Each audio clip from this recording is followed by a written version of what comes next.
महाराज से गुरुदेव कहते हैं, महाराज जिस प्रकार नदियां स्वतः चलकर समुद्र के पास चली आती हैं, उसी प्रकार जिस मनुष्य के जीवन में धर्म होता है, धर्मशील व्यक्ति को अपने जीवन में सुख संपत्ति को बुलाना नहीं पड़ता, उनके जीवन में सुख और संपत्ति स्वतः चले आते हैं जहां धर्म होता है। अब ये समझना बड़ा आवश्यक है कि हमारे जीवन का वास्तविक सुख क्या है। सुख जानते हैं क्या है? ये स्वीकार कर लेना।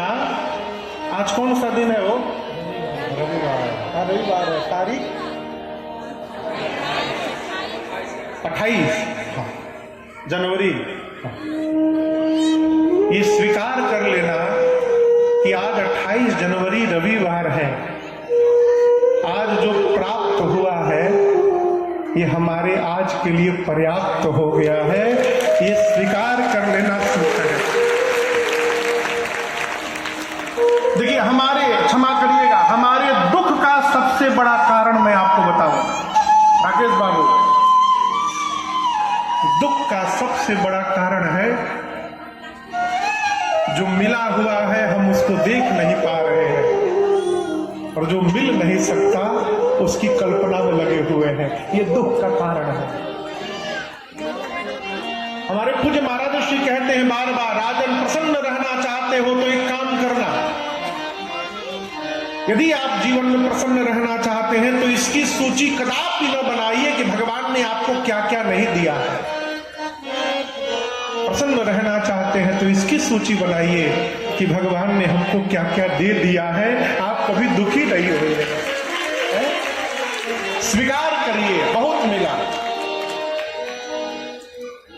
बहुत मिला।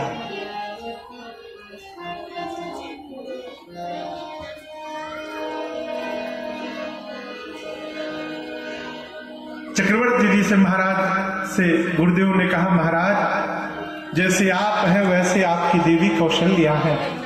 आपने गौ की सेवा की, संतों की सेवा की, मुनियों की सेवा की, देवताओं की सेवा की, और हम आपके बारे में क्या बोलेंगे महाराज?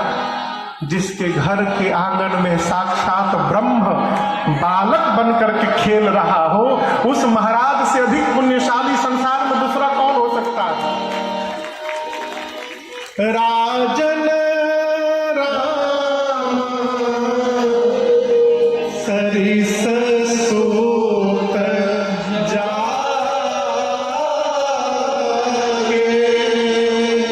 तुमते अधिक पुण्य बरका,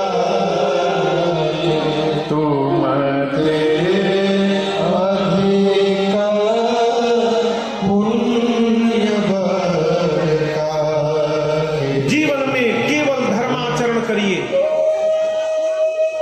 क्या करिए?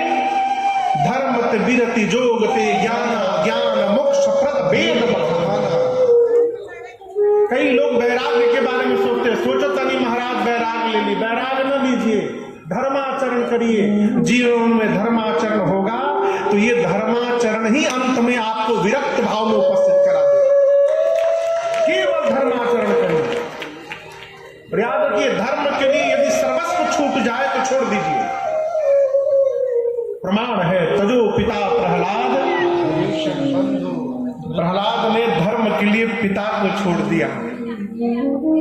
विभीषण जी ने धर्म के लिए अपने भाई का त्याग कर दिया। भरत भैया ने धर्म के लिए अपनी मां को छोड़ दिया है। धर्म न समाप्त हो जाए। धर्म होगा तो एक दिन धर्मात्मा महात्मा मिलेंगे, और जब धर्मात्मा महात्मा मिलेंगे तो एक न एक दिन हमको आपको भगवान भी मिल जाएंगे। ये धर्म ही मिलाएगा, इसलिए धर्म समाप्त न हो।